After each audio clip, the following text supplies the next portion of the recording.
Фильм «Могилеврей Фримен». Диктор Лайм Нисон.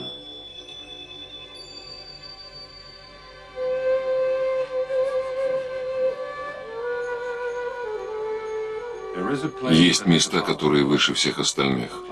Места, где мечты улетают за облака. Места, где выживают лишь сильные и удачливые.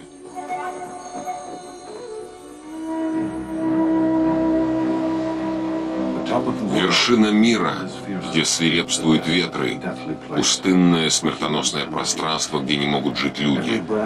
Каждый вдох обжигает легкие, как холодное пламя. Многие погибли там, на горе под названием Эверест.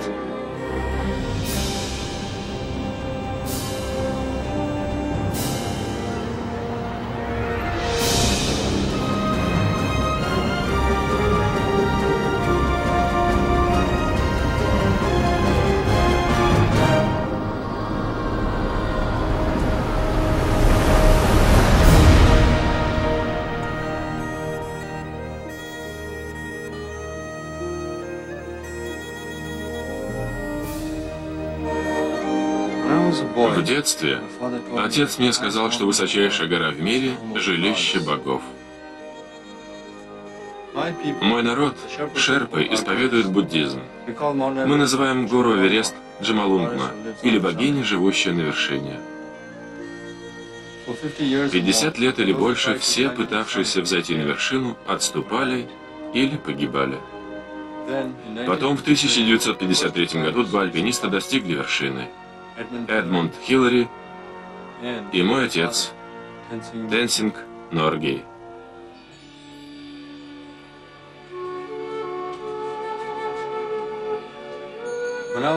Когда мне было 5 лет, я зажигал лампады, чтобы отблагодарить богов, защитивших отца на вершине мира. Отец сказал, что горы дали ему великую силу. Я считал его храбрейшим человеком на земле.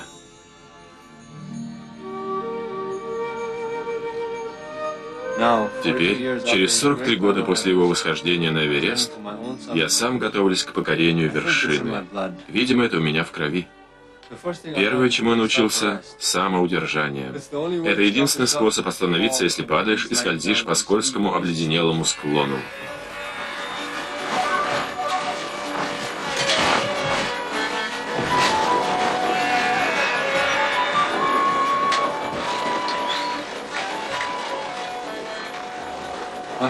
Мой отец был героем. Перед кончиной он предупредил меня об опасностях на Эвересте. Но я всегда чувствовал потребность достойно продолжить его легенду. И я попытаюсь. Этой весной Джамлинг пойдет с экспедицией под руководством Эда Висторса из Сиэтла. Эд восходил на Эверест 4 раза. Он тренируется каждый день, даже когда находится в отпуске в Юте. Я собрал команду очень опытных альпинистов, чтобы помочь ученым, изучающим геологию региона Эвереста. В этом году Пола, моя невеста, будет начальником нашего базового лагеря. Мы отправились на Эверест всего через 2 недели после свадьбы. Я думал, Эверест – самое подходящее место для медового месяца.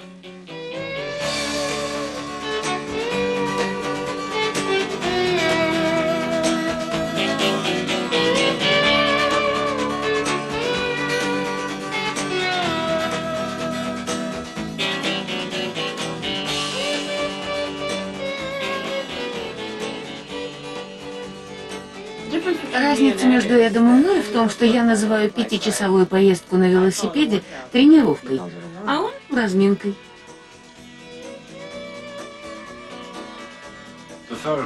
Третьим членом команды покорителей Эвереста будет превосходная молодая альпинистка из Барселоны. Арасели Сегара уже покоряла высокие вершины, но она более известна как скалолаз.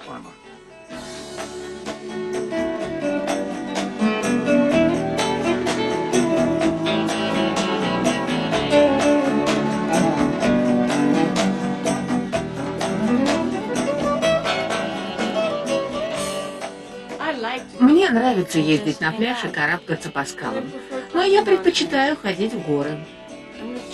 Я не стараюсь ничего доказать, просто нравится карабкаться. Это моя страсть. Вот и все.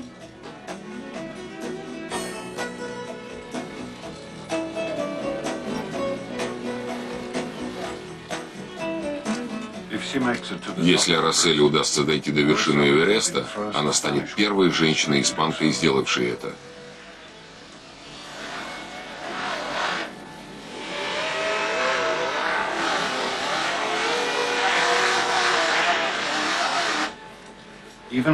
Арацели тренируется в Мексике, но настоящая ее цель находится за полмира оттуда. Гора Эверест, часть высочайшего в мире горного хребта Гималаев, тянущегося через Азию на 1500 миль. Намного ниже ледяных пиков Гималаев находится столица Непала Катманду, нежащаяся в тепле субтропической долины. Я люблю этот город. В 1953 году из Катманду отправились мой отец и Хиллари. 15 марта члены моей группы собрались, чтобы составить окончательный план.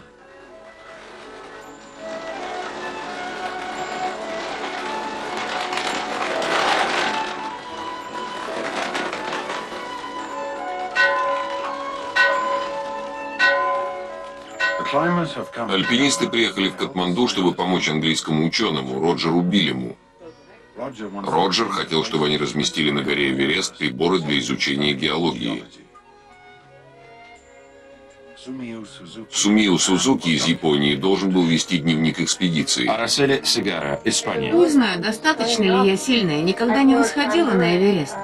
Эд Вистос, США. У нас 3 тонны груза, приборы и половина или 2/3 веса – продукты. Джамлинг, Норгей, Индия. Я всегда мечтал стать альпинистом с самого детства. Завтра на вертолете полетим к подножью Эвереста. Мы с Сумио крутили молельные колеса и молились об избавлении от предстоящих опасностей. Когда я увидел допотопный русский вертолет, нанятый Эдом, то подумал, что нам понадобится благосклонность богов.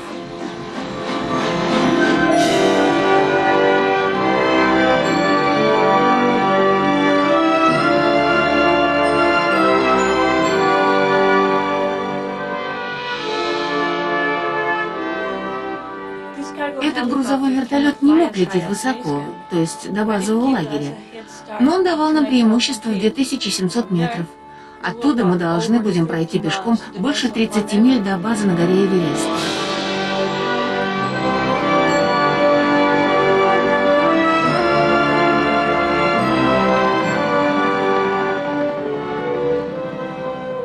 Я люблю покорять высочайшие в мире вершины.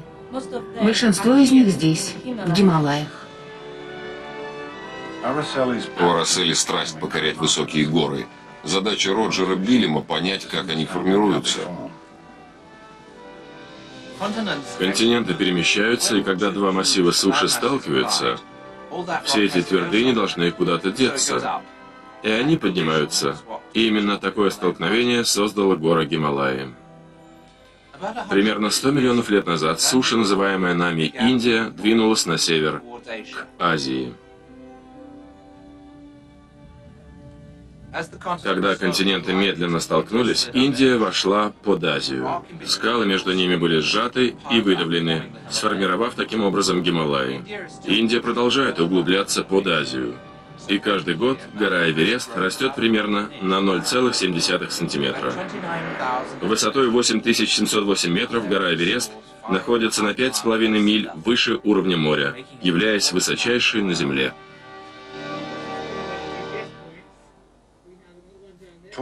Высокие горы формируются благодаря множеству незаметных движений, которые Роджер хочет зафиксировать с помощью спутниковых приемников. Роджер счастлив, когда объясняет то, что знает. Геология для него живая. Мощные подземные силы, вытолкнувшие горы на 5 миль вверх, также вызывают и землетрясения. В деревне Кунджунг было построено несколько зданий, способных противостоять толчкам. Мы не можем предсказать землетрясение, но, возможно, если группе удастся установить на Эвересте оборудование, данные по землетрясениям станут точнее. На хребте высотой почти 4 километра стоит буддийский монастырь под названием Тангбучей. —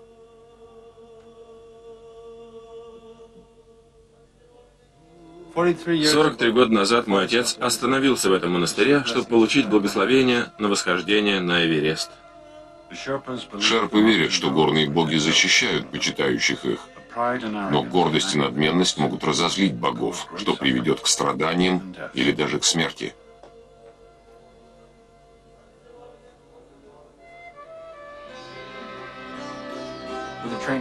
Караван из 60 яков нес наш груз. Мы направлялись к базовому лагерю в 1,5 километрах оттуда.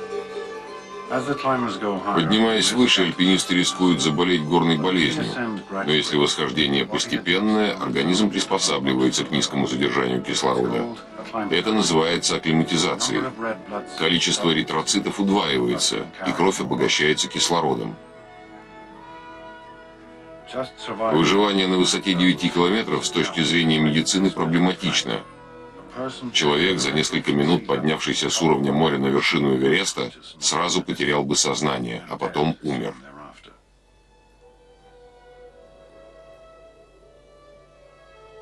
В честь погибших на Эвересте установлены каменные памятники под названием чултаны. Входя в Кубму, видишь чултаны и думаешь о людях, погибших на горе, которую мы собирались покорять.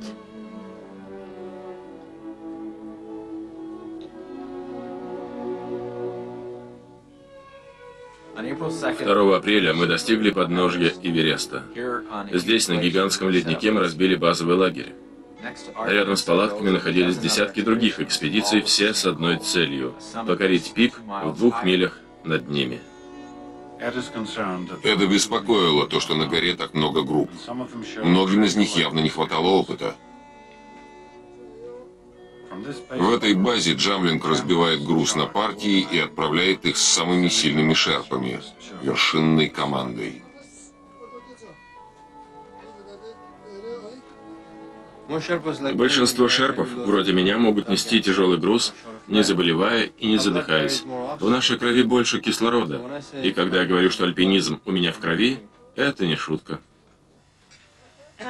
Хотя мне нравились все члены группы, я не ожидала, что в моем медовом месяце будут участвовать 30 человек. 30 голодных мужчин. Шеф-повара звали Чьянгба. Он всегда пел и смеялся. Очень веселый человек.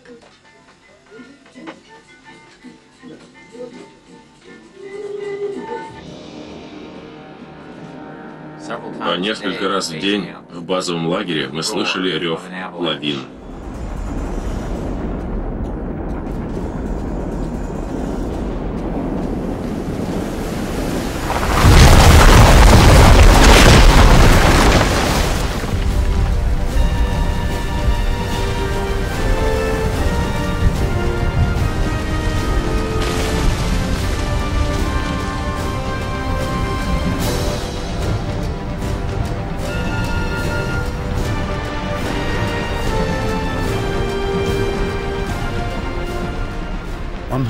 На Эвересте погибли 150 человек. Примерно треть из них была убита лавинами. Мы надеялись пройти по тому же маршруту, которым шли в 1953 году мой отец и Эдмунд Хиллари. Там есть 3 опасные зоны. Первая – ледник Кунгу, где неожиданно падает огромная глыба льда. Над ним крутой и скользкий склон Лотцы, поднимающийся на 1200 метров. Третья опасная зона – юго-восточный гребень, рядом с вершиной.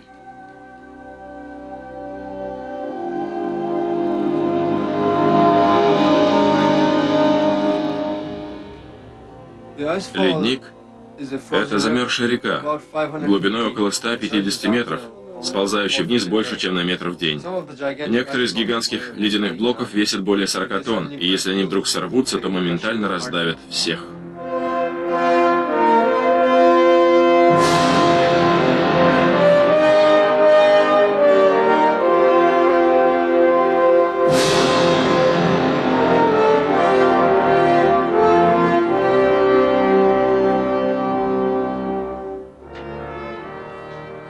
На леднике мы часто пользовались лестницами. К этому нужно было привыкнуть. Я предпочитала падать заранее, потому что не хотела упасть потом.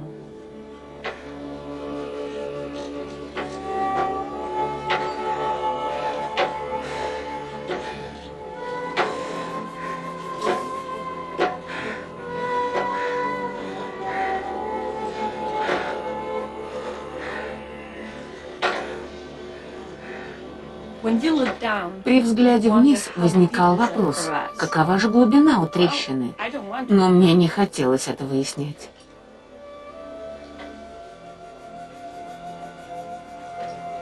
Шерпы говорили, что если упадешь в трещину, провалишься до Америки.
Преодолев ледник, мы направились к промежуточному лагерю, где несколько недель акклиматизировались.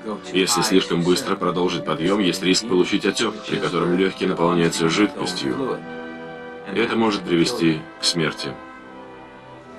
В промежуточном лагере альпинистам пришлось пить много воды, которую получали, растопив снег. Сухой воздух при каждом вдохе высасывает влагу и заставляет всех кашлять. После приступа кашля у Сумио оказались сломаны 2 ребра. Носильщики, возвращаясь в базовый лагерь к Поле, приносили ей видеозаписи, потому что Пола хотела видеть, что все в порядке. Ведь это был наш медовый месяц. Посмотрим, что они там едят. Есть немного консервов, легкое сате, колбасный фарш и горчица.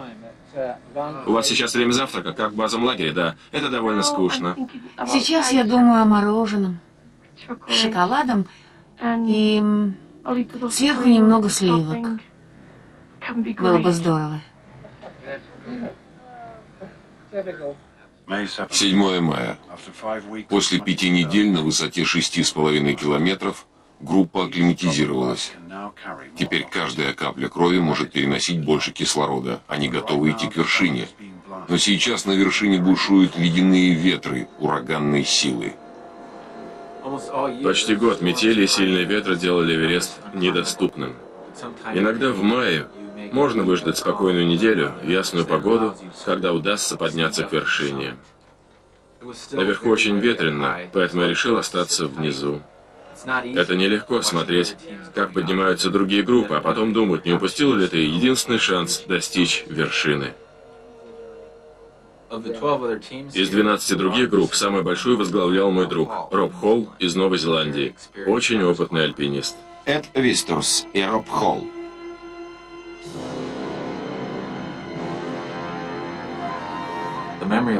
Воспоминания о 8 мая и последующих днях останутся со мной на всю жизнь.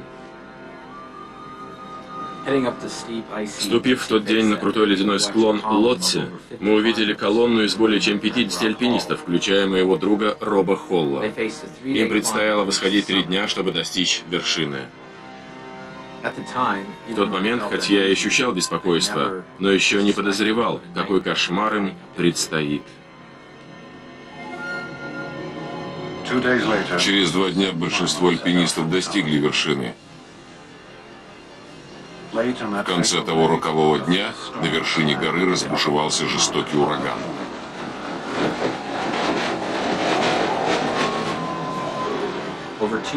Более 2 десятков альпинистов находились на маршруте к вершине. Многие из них забрались очень высоко, слишком высоко, чтобы спуститься без риска. В лучах заходящего солнца несколько альпинистов пробились к хаосу верхнего лагеря. Для остальных все выглядело мрачно. Люди и раньше попадали в бурю высоко на Эвересте, но мало кто выживал.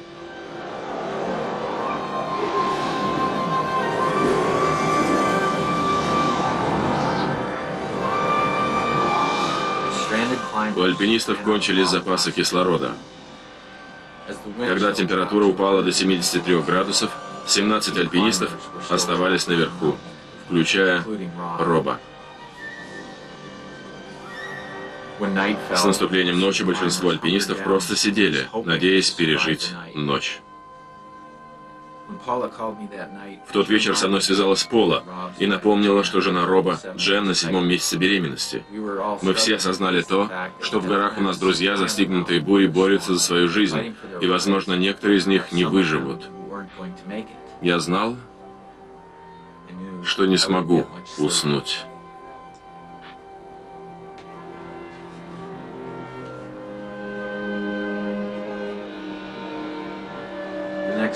На следующее утро мы узнали, что 7 альпинистов все еще наверху.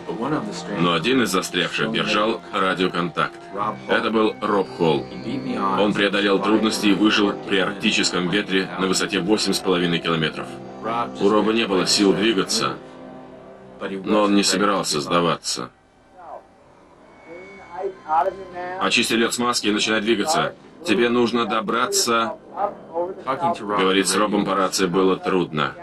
Выходи и оставайся на открытом воздухе.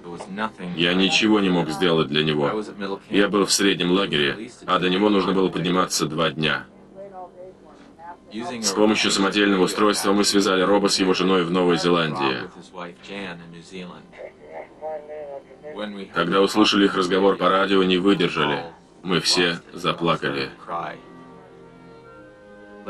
Позже они выбрали имя для будущего ребенка. И Роб уснул при минусовой температуре.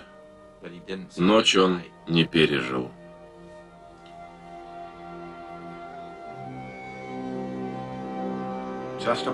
Над верхним лагерем альпинист Бек Везерс больше 22 часов сопротивлялся пурге. Другие альпинисты бросили его умирать. Но потом, полуслепой, с буквально заледеневшими руками, Бек поднялся, бросил рюкзак и отчаянно попытался идти. Бек Везерс. Я знал, что пока мои ноги передвигаются, и я могу стоять, я буду идти к лагерю. И если упаду, я поднимусь. И если снова упаду, встану опять. И я буду идти до тех пор, пока не доберусь до лагеря или уйду с этой горы.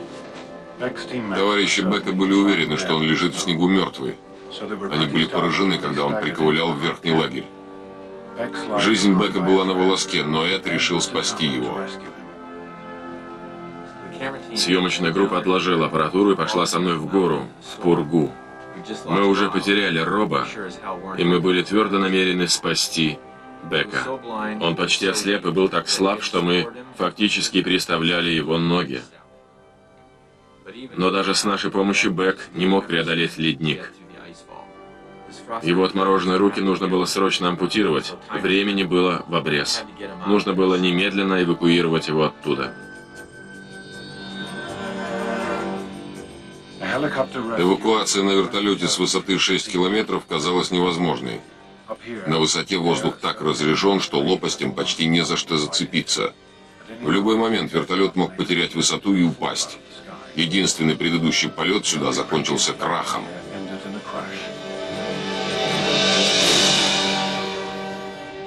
Но пилот-полицейский, полковник Мадан К.С., решил рискнуть.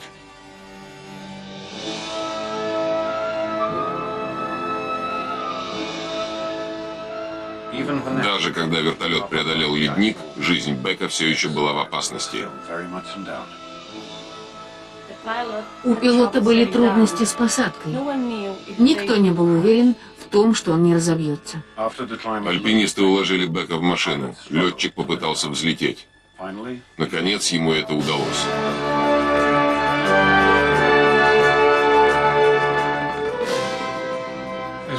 Когда мы взлетели, у меня полились слезы. Я был благодарен за то, что остался жив. Полковнику Мадану, Эду, Вистурсу, операторам, я всем им буквально обязан жизнью. Как незамечательно было это спасение, тем не менее оно не могло смягчить горе, воцарившееся на Эвересте после величайшей в истории альпинизма трагедии. В пургу погибло 8 человек.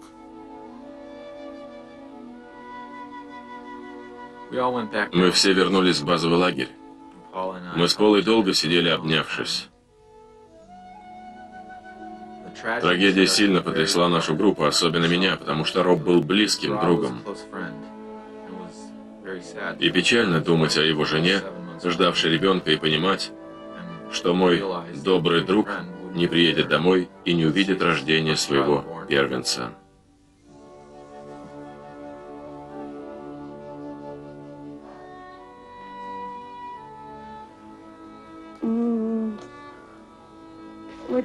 Подождите, подождите.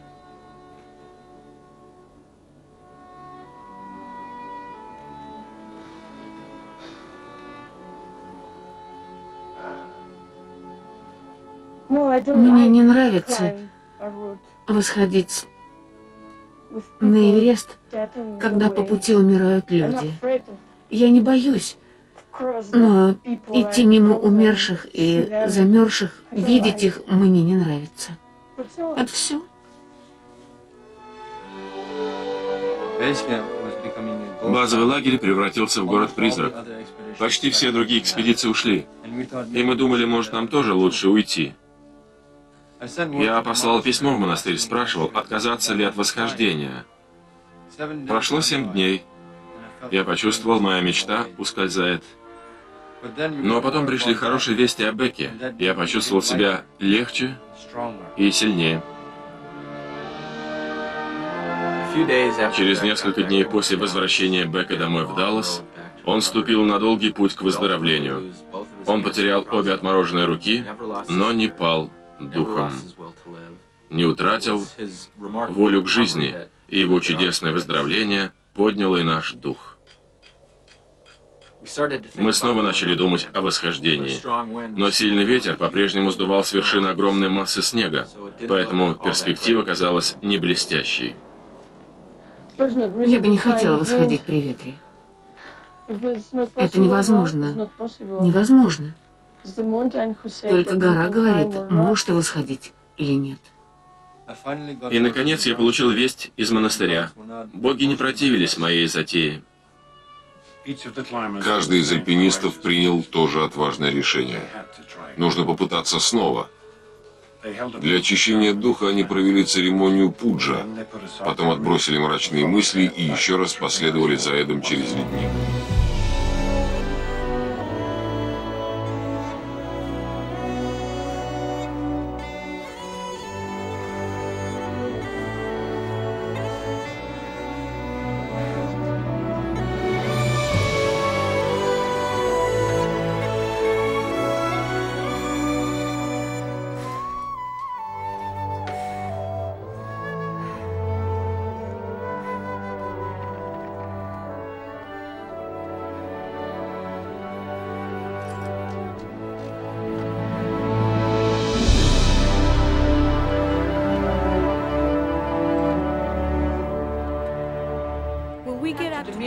Когда мы добрались до промежуточного лагеря, ветер все еще был сильный. Мы начали думать о том, что придется сдаться. Когда другие шерпы сказали, что боятся, я ответил им, так, как учил меня отец. Альпинист должен относиться к горам с уважением и быть осторожным, если есть опасность.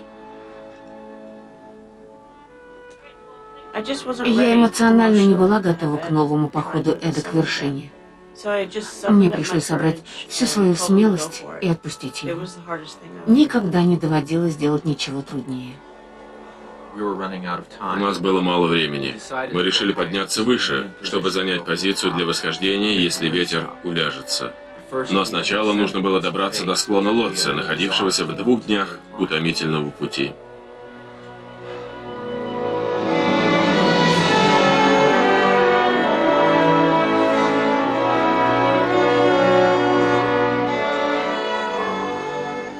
Склон Лотце – это стена льда высотой 1200 метров.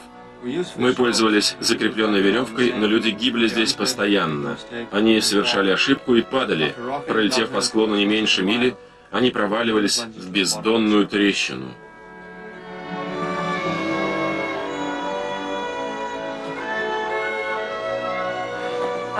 Здесь мы начали ощущать нехватку кислорода. Это самая большая опасность на Эвересте. Чем меньше кислорода получает мозг, тем труднее думать четко. Кажется, что твой ум ясен, но это не так.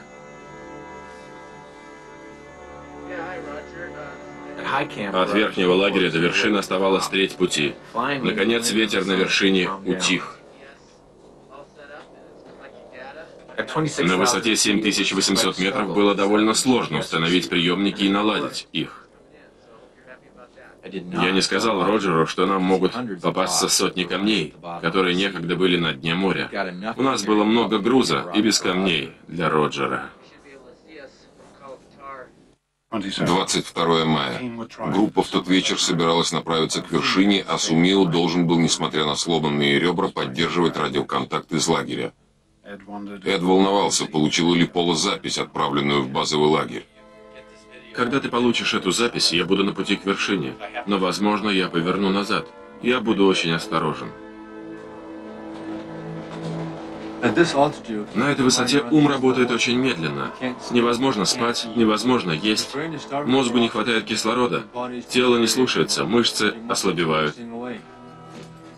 Поэтому последние 900 метров известны как «мертвая зона». Я почувствовал напряжение, потому что через несколько часов начнется восхождение моей жизни. Нужно примерно 12 часов, чтобы добраться от лагеря до вершины.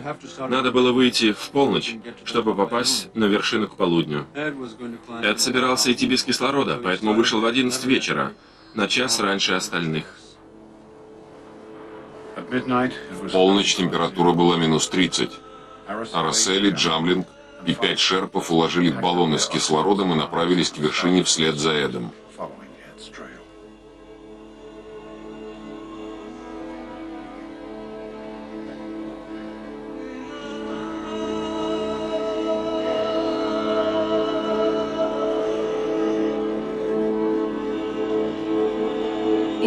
Ночью, в очках и кислородной маске, я чувствовала себя словно на Луне.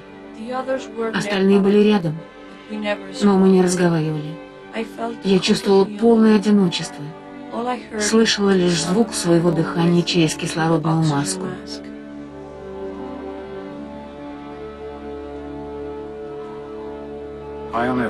Высоко на Эвересте нечем дышать. Здесь в каждом вдохе в 3 раза меньше кислорода, чем на уровне моря. Большинству альпинистов там нужны баллоны с кислородом, но не Эду. Каждый шаг буквально высасывает энергию из мышц. Воздуха катастрофически не хватает. Видимо, такое же ощущение, когда тонешь. Солнце встало, но когда я остановился, чтобы подождать других, то сразу замерз. Пришлось пойти дальше. Я поднимался без кислорода, потому что мне нравится вызов.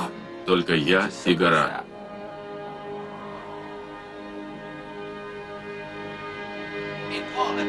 Эй, Пола, хорошая новость. Кажется, я вижу нашу группу на южном склоне. Прием. Человеческий организм создан не для жизни здесь. Он буквально кричал: «Вернись». Мне понадобились все силы и сосредоточенность, чтобы переставлять ноги. Никогда в жизни я так не уставала. Иногда хотелось сесть в снег и отдохнуть. Но я говорила себе, еще 10 шагов. И продолжала идти. Шум ветра начал походить на гром барабанов в монастыре, но, вероятно, эта кровь пульсировала в мозгу.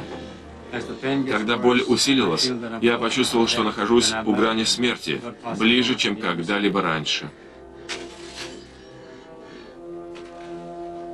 Каждые полчаса я запрашивала Сумио. Есть ли новости от Эда? Есть ли новости от Эда?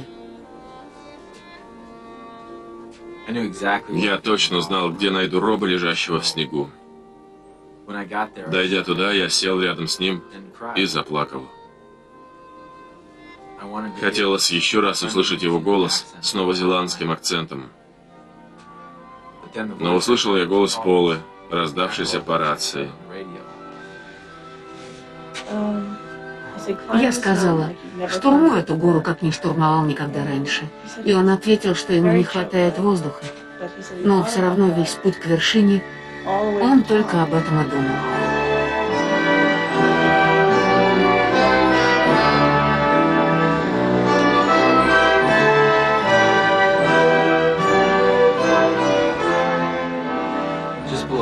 У самой вершины самый трудный участок подъема. Стена из камня и льда, известная как уступ Хиллари. Когда я преодолел его, то понял, что дойду.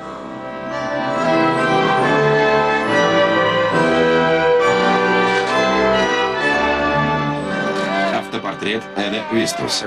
Я радировал поле и спокойно сообщил, что добрался. Но без кислорода я слишком замерз, чтобы ждать Арасели и Джамлинга. Я встретил их на обратном пути. Эд спускался с вершины и обнял нас. Он сказал, что вершина недалеко.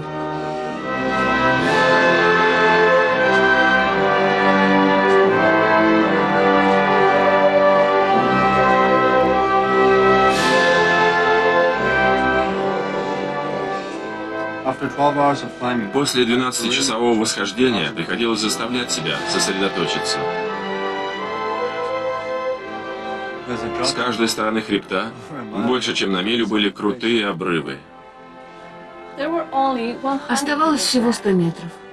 Но это были самые длинные 100 метров в моей жизни.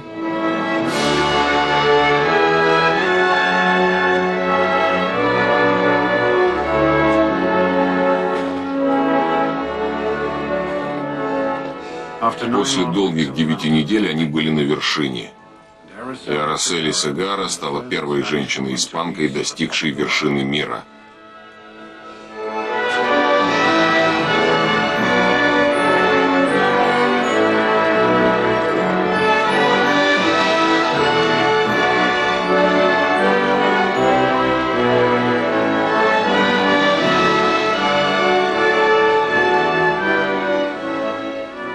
Добравшись до вершины, я устала. Но потом поняла, что я добилась своего и ощутила безмерное счастье. Я была уверена, что могу видеть половину мира. Мне было интересно, думают ли обо мне друзья. Они понятия не имели, что я стою на вершине мира. Хотелось закричать им: «Все в порядке, я добралась».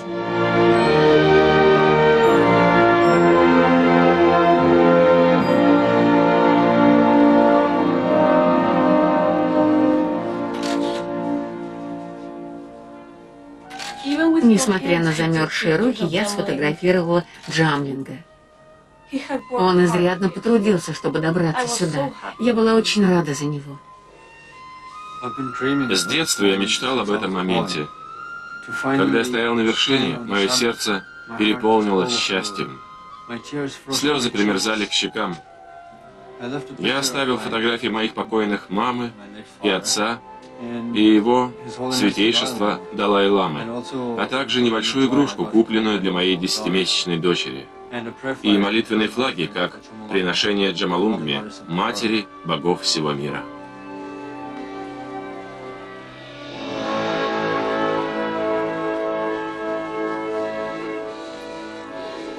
На обратном пути мы были осторожны, никаких ошибок. Но мы спешили увидеться с друзьями в базовом лагере. Он был далеко внизу, под облаками. Группа начала двухдневный спуск к базовому лагерю, и у них было время подумать. Они не ожидали, что станут участниками трагедии, коснувшейся всего мира. Но даже в невероятно трудных условиях они всегда действовали отважно и благородно. Еще никогда в жизни меня так не радовала ни одна встреча. Мы дошли.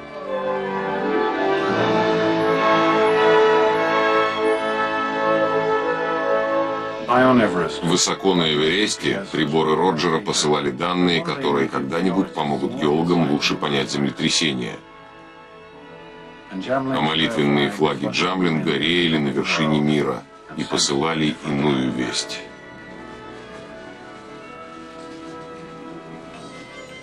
Оглядываясь, я иногда поражаюсь, откуда у меня взялись силы дойти до вершины Эвереста.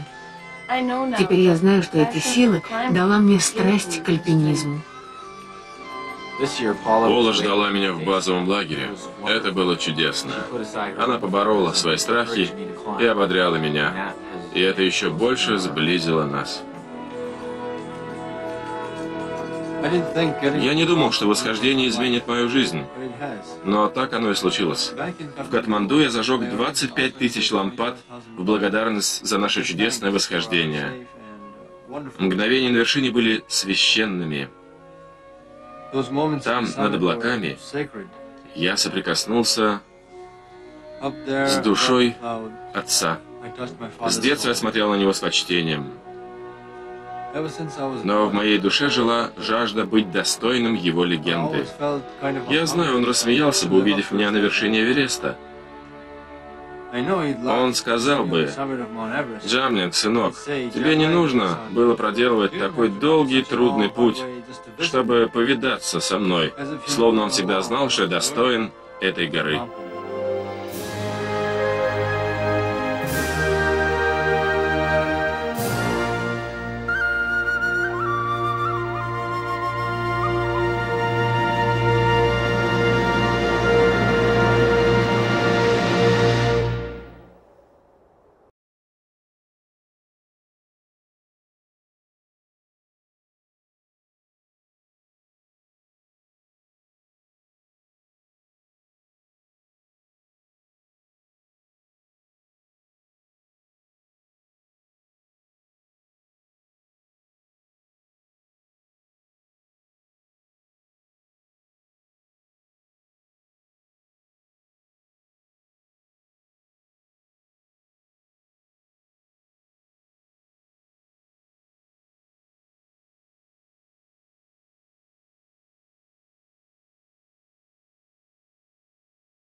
What we set out to do was get a 42-pound IMAX camera to the top of Everest.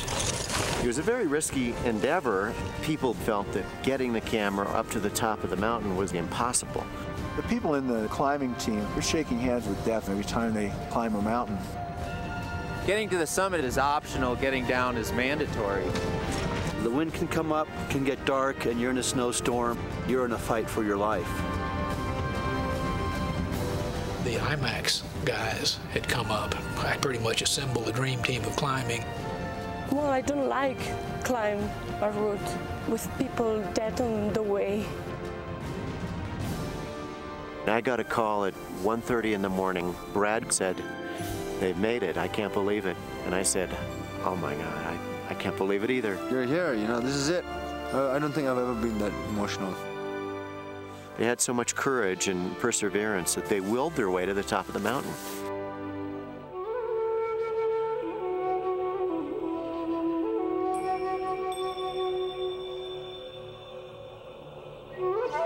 Everest is the top of the world. In 1996, McGillivray Freeman Films set out to take an IMAX camera right to the summit. The thing that is different about IMAX, and for me that is much more powerful and beneficial to the audience, is that they feel like they're in the place that the movie was made because it's wrapping around them. And so I like to give people films that they wouldn't be able to participate in on their own.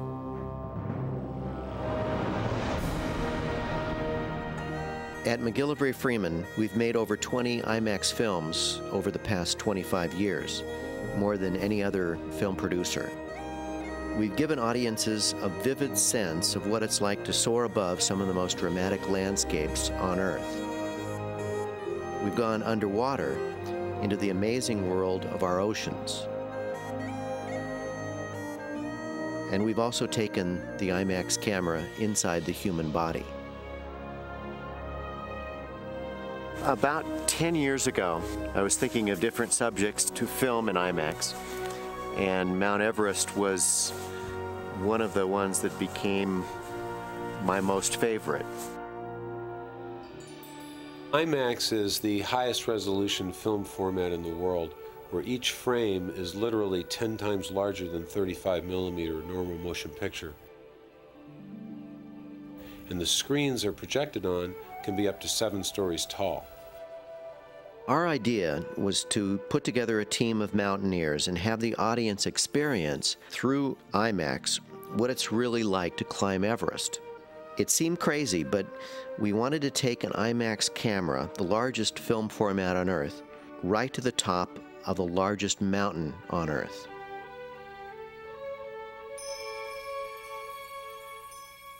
The actual IMAX camera that we normally use weighs a little over 100 pounds fully loaded. That was not feasible to take to the top of Everest. So we developed a camera which we call a lightweight camera, but it actually weighs over 40 pounds when it's fully loaded. It was a very risky endeavor. People basically felt that getting the camera or getting something that big and that heavy up to the top of the mountain was impossible. Normally any camera, even a still camera, simplified still camera, will freeze up and not work. And the IMAX company helped us out an awful lot when we partnered with them to try to design and build this camera that would work in the cold.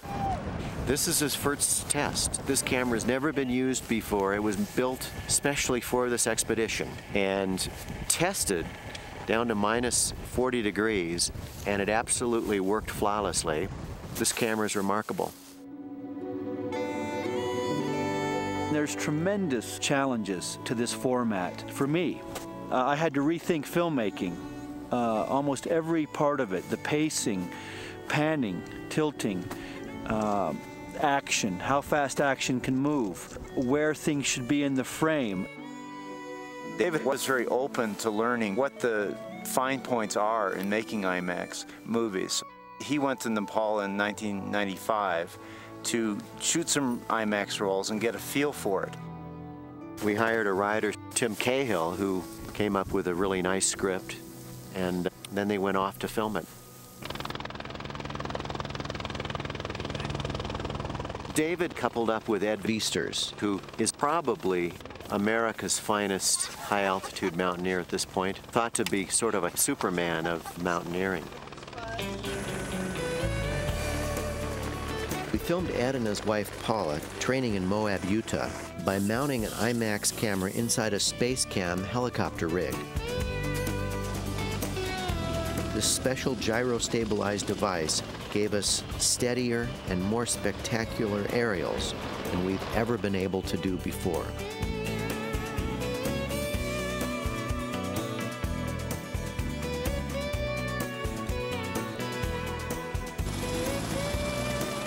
Ed and Paula were in charge of the expedition logistics, and Ed also helped choose the rest of the climbing team. We wanted to have an expedition where some of the people had never climbed Everest. Everybody that goes to Everest does not always get to the summit, and so we wanted that possibility. Mount Everest, towering giant of the Himalayas, waited 1,000,000 years for a man to conquer her. In 1953, Tenzing Norgay and Edmund Hillary were the first people to reach the summit. Tenzing's son, Jomling, was the next person to join our team. It's been in my dreams, you know, ever since I was a kid to climb. And more so, I think it's because it's been in my genes. Since my father climbed, I feel the need and urge to climb too. I knew what I was getting with Jomling. You only need to look at his father and look at Jomling and see the similarities. Araceli was an equally easy and obvious choice. There's a lot of people that have climbed these big peaks now, but she was in a different league. Araceli, so you ready? Yeah. We're gonna put this on you. And on top of that, it only takes being around Araceli for about 10 seconds to realize she's got a really wonderful personality. What I will miss, if I miss something, is a bath. But I have not bath at home, then I can miss it. I don't know. Maybe if you ask me that when we will be at the base camp, I can tell you better. We had another member from Japan. Sumio, where is this mountain? Sumio Tsuzuki. It is Mount Fuji, David. And she was actually a pretty experienced climber, and it was great to have someone from a very different culture, you know, that had a different way of looking at climbing mountains. Everest is in the Himalayan range, right on the border between Nepal and Tibet. Our expedition began in Kathmandu, Nepal, where the team arranged for provisions and supplies. The temples in Kathmandu form a spiritual base for the movie. The mountain is Chomolungma, the goddess resides there. You know, I pray every day, pay respects, you know, to the mountain goddess for our safety, you know. Chomolung means goddess mother, Chomolung. And then our respect the mountain. Wangchu is our Sirdar. He's in charge of all of the Sherpa. He's their boss. And so he and I work very close together. The team had to be sure they had everything they would need to feed and equip over 30 people for 2 months in the mountains.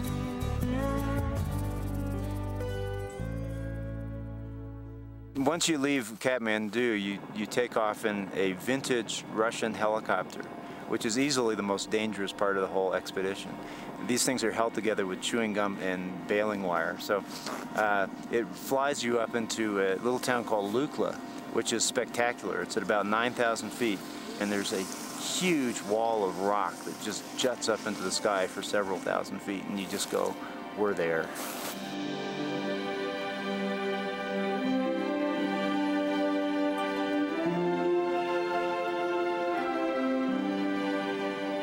From Lukla, it's a 2-week trip on foot to base camp. Sherpas, who have traditionally helped the expeditions originating in Nepal, carry the tons of equipment and supplies or load it onto yaks. Well, we had probably 250 or 300 loads, and a porter typically carries 1 load. Yaks can carry 2 of those loads. So on a certain day, we might have 100 or 200 porters shuttling loads up into the base camp area. We had a couple of lieutenant Sherpas who had radios, so they somehow kept track of the fact that we left such and such a case in somebody's basement and this other case in somebody's kitchen, and they were literally scattered all over the Khumbu. In IMAX, the film itself is very heavy. Each minute of film weighs a lot. It's hard to load it with gloves on, so what you have to do is just get everything set up, get the magazine put on, and then you take your gloves off and just thread it as fast as you can and get your gloves back on. That's all you can do. This camera uses 6 feet of film a second. 500 feet of film loaded into a magazine weighs 10 pounds. For that 10 pounds, you get 90 seconds of film. It just never fails that right when something absolutely perfect is about to happen, we run out of film. I think there are gods up there that control that. Yeah, Brad, the problem is if it's a 100% better shot if they're side lit. So you really do a lot of thinking before a shot. They still have a rim light on them, which is fine. I'm ready.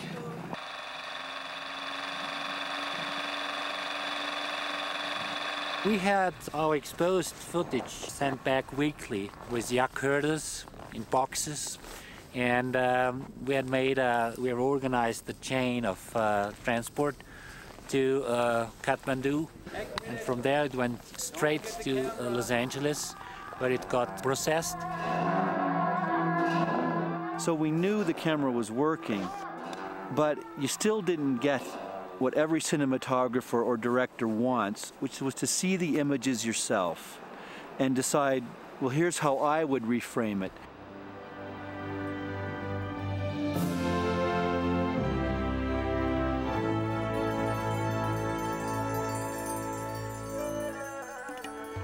Base camp, it's at the end of this really, really long valley that dead ends into this huge amphitheater. And coming down into it is this river of ice called the Khumbu Icefall right down on top of base camp. It's like being on the moon, really. It's such a strange environment. There's no green, it's just rock and ice and snow. Each expedition has its own little encampment, and there's about 200 or 300 people there. It's like a little outpost on the moon or something. You have the spectacular view of these Himalayan mountains, but you know, after a few hours, the view's the same all the time. It's hard to walk any place because there's rocks everywhere. You're cold when you go to bed, you're cold when you wake up, and you're cold all during the day. You know, the fact that, you know, we can just go, and take a nice deep breath here. You don't ever get a deep breath at base camp or above. It just doesn't happen. I'm thinking more about a hot bath, in a bath or in a swimming pool. That will be better than a hot shower. You can stay and relax. Can you hand me like 2 of those peanut butter and some of that dried fruit? I want to send that up tomorrow. Yeah. Altogether, we had 11 people on the climbing team and 21 more helping out at base camp. The climbers had to have time to adjust to the high altitude so that their blood could carry more oxygen. There's 4 camps that we have to establish, and that's how you're acclimatizing. If you were to go there from Los Angeles and fly and land at the South Col immediately, I mean, you'd die. I wanted the film to be more than just the personal quest, to basically take the mountain and try to understand a little bit more about why it's there and how it's changing. The Indian continent, it's crashing into the Tibetan plateau, and so as they crash together, that's what's forcing the Himalayas to form. So Everest is actually rising 1 or 2 or 3 centimeters every year.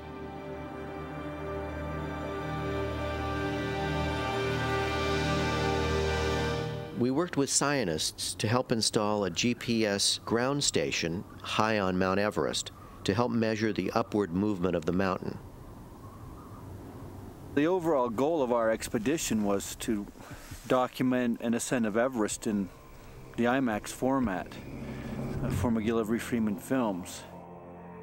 What we set out to do was get a 42-pound IMAX camera to the top of Everest. Much bigger than IMAX things. Cameras are quite heavy. And I thought this camera not going to summit. Called it the pig, and it's like schlepping a pig with you all the way to the top of Everest, which people thought couldn't be done. Just lifting the camera up and putting it on the tripod, 2 people doing it, you get it up there and you like that for, 3 or 4 minutes, just getting one shot. Everybody then had to go take a nap for 2 hours. It was just so exhausting. People going to the South Pole cut their toothbrushes in half to save weight. We were climbing, but they were climbing and working with the camera, and that's a double work. It's important for people to know that nothing happens on Everest, at least in our type of team, without the heroic efforts of the Sherpas. I don't want anyone to think I was up there carrying that camera around. One Sherpa had the tripod legs and the tripod head, that was Gombu. Another Sherpa had the camera, and that was Lakpa Sherpa. Another Sherpa carried 4 magazines, which each weighed 10 pounds, and that was Tilan. And there was also Zongbu, and Zongbu carried all the accessories and batteries and other things. But it's not only their strength that's so valuable, it's just their spirit. You'll be tired digging out a tent and one of them will crack a joke and we're all up there just laughing.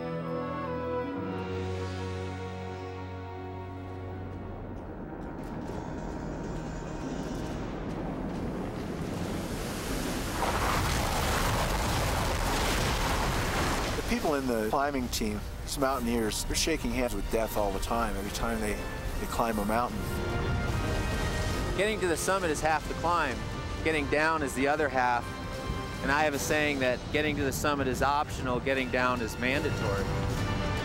When my father and Hillary went up the top, my father said, "Tujiche, chomolongma," means thank you very much to the mountain, for, getting him up there. We're at Camp 3, and tomorrow we go to Camp 4, and the next day, hopefully, the summit. You don't conquer mountains and you don't assault them. It's impossible. I mean, my attitude is we quietly sneak up there and respectfully sneak down. Tomorrow we will be better day than today, and today have been warm enough, but just the last moment has been windy and a little snowy. Everyone's praying, for good weather. We had a satellite phone and I was able to talk directly to David when he was up at about the 25,000 foot level. In Laguna Beach, it was like a summer's day. It was May, it was warm, everyone was out on the beach surfing. And I was getting this call from near the summit of Mount Everest. David was saying that it was minus 20 degrees, the wind was blowing at 100 miles an hour, and he just didn't think that it could be done right then. David's caution was completely correct. Some of the other expeditions on the mountain pushed for the summit despite the threatening weather, and that was when tragedy struck. Leading the news tonight, tragedy on the roof of the world. Climbers lost in mountain storm. People were becoming cavalier about climbing Everest, and there was a lack of respect for the mountain and how powerful and dangerous a place it can be, just like that. We watched them through telescopes, and I could see these people backed up at the top and bottom of the Hillary Step way too late. And we were saying, my God, what are these people doing? The first I heard of any trouble was a fellow from Todd Burleson's group came down to our dining tent about 4:30 in the afternoon. He says, well, Rob Hall's in trouble. Some people are going summit and coming down with problems. Late.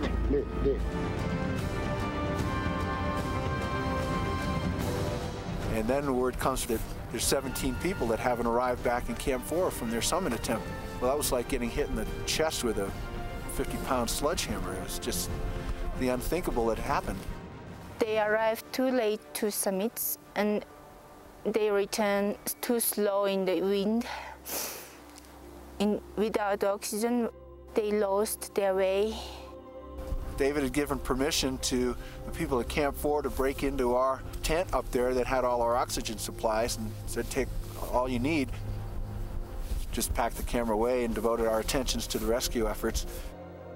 We just knew people were missing, and we were running around from camp to camp trying to figure out, who was missing, making lists. And about 4:45 is when we got the call from Rob saying, is anyone coming to get me? Only Rob Hall have the radio. Rob Hall say, I'm stay resting here. You come tomorrow morning, bring the oxygen. I'm stay here resting. Too tired. I called Ed and said, you know, get on the radio with Rob, tell him to get his butt moving, just to help himself. Only take what you need, Rob. Only take what you need and start moving. Talking to Rob on the radio was very difficult, knowing that there wasn't anything I could do. He was at least 2 days away. Even if we were to leave right away, we wouldn't reach him for 2 days. We, at one point, thought he was moving. You know, we thought he was trying to get himself up and as far as he could, but that wasn't the case, and we didn't find that out until about an hour and a half, 2 hours later that, you know, he said, you know, I haven't even left yet. We knew that was it for Rob, that he couldn't survive another night. And then they'd reached Scott, and we heard Scott was dead.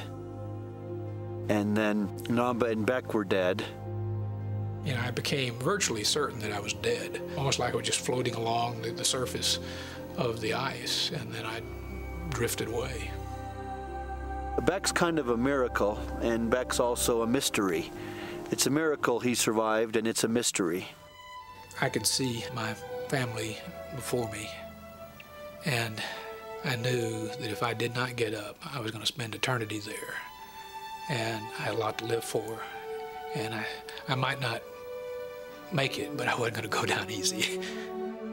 It was a wonderful moment, because out of all this tragedy had come this little ray of hope, you know? Someone had come back from the dead, and it was Beck. They all said he was going to die that night. He was put in a tent and I think left to be looked after by some Sherpas. And he didn't, you know. Beck wasn't ready to die yet. And at this point, the IMAX guys had come up. David Shears and Ed Viester and Robert Schauer. And they were putting their film at risk and help. I pretty much assembled a dream team of climbing. You know, I'll never forget it. I was in front of him placing his feet. His eyes were swollen shut from the frostbite. We were just talking the whole way down, and he was cracking jokes. Remember, at one point we got singing on that, and we started singing Chain of Fools. My wife was told that I was dead, and there was no doubt. And a few hours later, the word came down that no, I wasn't dead. I'd come into camp, but I was critically injured. And so that at this point, what was a wake became a group of power moms trying to figure out what they could do. If they'd been aware of what they were asking, they would have known it was futile. But they sought somebody who would be willing to try such a rescue. A woman who worked in the embassy said, I know a man, Colonel Madon Casey, who has always believed that he has a brave heart, but has never been given the chance to find out for sure whether that's true. So I said, okay, I'll go. I'm not 100% because we have not been that valley before, and that is a very, very dangerous one because we always have the high wind up there. I said to the American embassy, we'll try, just we'll try. I didn't believe it for a second. That'd never been done, and I frankly didn't think that there was any likelihood once somebody took a look at what it would take to put a helicopter down in there that they would really follow through. And suddenly, whenever he went above the crevasse, the ground effect dropped, and he got his tail really dangerously deep. He could feel that, of course, and he took the helicopter away as soon as he could. Thought, okay, this is a smart man. He's not going to do this. He came back again, brought the helicopter in. He's alone. The margin of error is absolutely zero. Any mistake is fatal for him. And he places that thing down so softly. It's like a feather settling onto the snow. I said only one person at a time. They said two. They brought down another climber, Macalou Gao. It was clear that the helicopter's there to pick me up. I mean, you want to survive these things, but you got to come through it with some sense that you've behaved well, that you've done the right thing. I gave up the position I had to him, and they took off. I was pretty sure they'd never come back. In about 5 minutes, we all stood there, and nobody really said anything. And then you could hear way down below the sound of those rotors as they claw their way up the side of that cliff. I jumped in the back of it, and he just leaned the helicopter forward, and we just roll off the edge of the icefall and dive. When we saw that the helicopters going down to base camp, we're just lying backwards and got emotional. It's such I can't describe it. When he did this, there was no sense that people were going to notice this. He just did it because it was the right thing to do. And I think he did it because he does have a brave heart. If Beck had died, things may have been different for some of us. But seeing him come down and have the spirit he had, it was a very, reassuring thing. Those 3 weeks in May for me, even though I was in Laguna Beach, were probably the most stressful weeks I'd ever experienced. The tragedy had hit everyone really hard, and so the team went back to base camp to regroup and to think. They weren't sure whether or not they wanted to go back up. They decided to give it some time. It was not afraid for me because they had different style to climb, and I believed my team. I trusted our Sherpas. I trusted my leader. He would give right decision. So I had not so big afraid, but I was too sorry for them, so I was very sad. We were left with a bit of a ghost town and with a graveyard above the South Col. I think the hard part will be knowing that they're up there and that we'll have to go past their bodies. Well, I don't like climb a route with people dead on the way. I'm afraid of cross dead people and frozen, see them. I don't like. That's all. It is depressing, especially for us in the Sherpa culture to see dead people, but at least we try to avoid not to look at it. It's not a good sign. It was hard to change gears from everything that had happened to, doing it all over again in a way. I went down the valley for a couple days and walked in the grass and smelled the flowers. And, there was life down below and green. And I mean, the green is so unbelievably vibrant after being at base camp for that amount of time. Came back and I was pretty ready to get rolling with this and get our expedition completed. I could give them no other reason to go back up Everest except you're here, we're fit, we're strong, we won't make those mistakes, and let's go if we still want to climb Everest. Anyone climbing high on the slopes of Everest, 28,000 feet, is in a very hypoxic state. Your brain simply is not getting enough oxygen.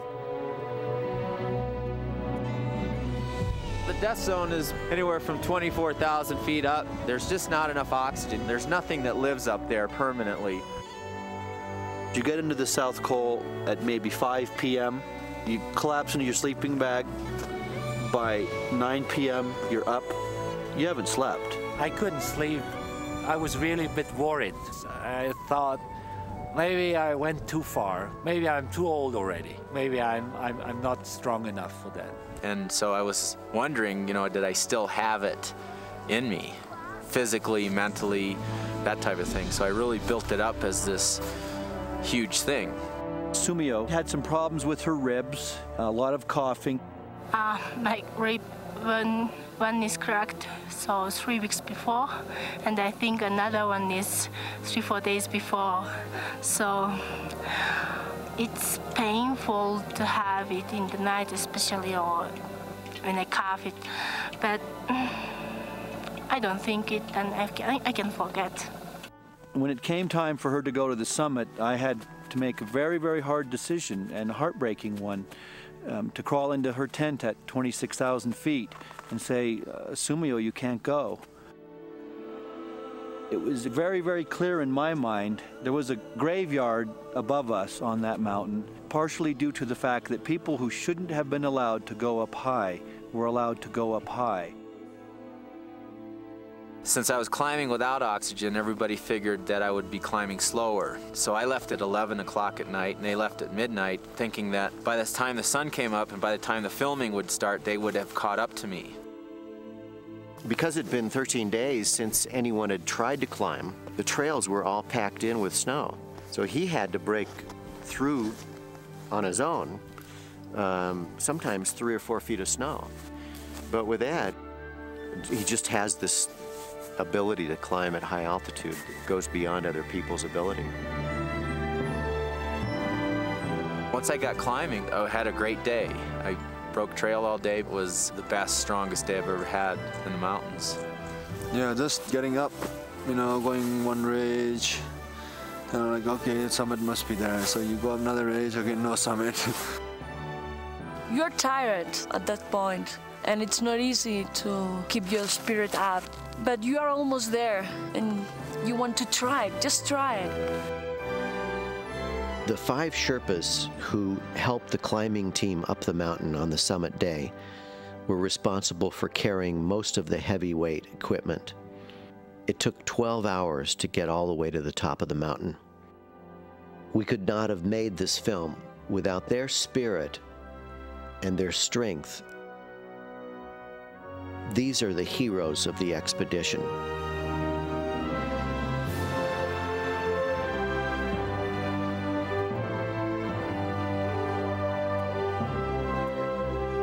When I saw it, I was just like so happy, you know, just thrilled. David was there. David said, yes, you're here, you know, this is it. And I went and just hugged him and cried. And in a very, very touching, really emotional moment for me, being on top with this man who, 43 years earlier, an image of his father on this mountain where we were standing at that moment had started me off dreaming about climbing. I just said some prayers up there, thanking the mountain, and then prayed to my father. I repeated what he had done. I put a picture of both my father and my mother and left a picture of His Holiness, the Dalai Lama too. I don't think I've ever been that emotional, ever. To capture this incredible moment, the camera crew had only one chance and only 90 seconds of film. They had to load the camera in sub-zero temperatures, barehanded. Every second of film is in the movie.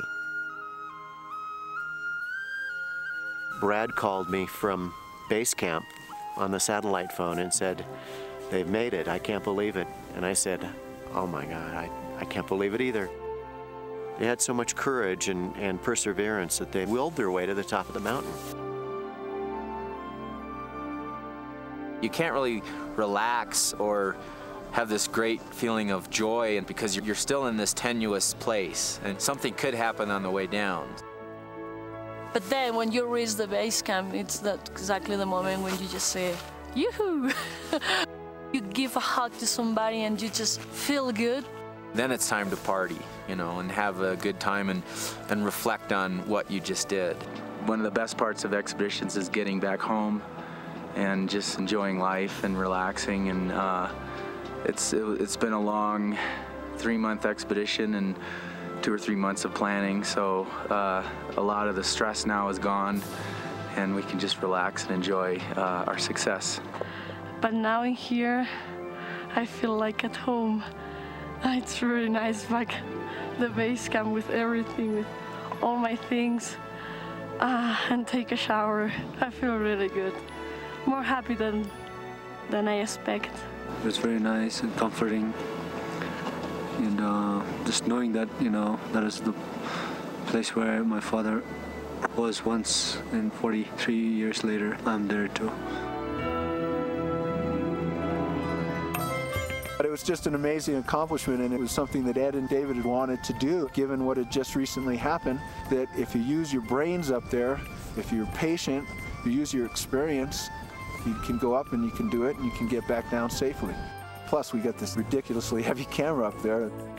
It's hard to believe, now that I'm several months past the experience, we ever did it. And it worked, as we could see it a month later in Laguna Beach at McGillivray Freeman's screening room. I was really in tears when I saw our footage. In that format, it was just like to be there again, right in the scene. Just the wind was missing. The expedition is the central spine of the whole movie, but there are these other elements that we're weaving into the film, having to do with the history of climbing Everest, the geology and culture of the Himalayas, and also the physiology of what the climbers undergo. As the film has taken shape, it's become clear that we have something very special here. Incredible visuals, plus a very powerful storyline that breaks new ground in IMAX. The film has received remarkable media attention, and Bill Bennett, who's coordinated the film's release, expects it to reach an unprecedented number of people. And we hope that the Everest film will give the audience a sense of the beauty of the mountains and the incredible spirit of the people who climb them.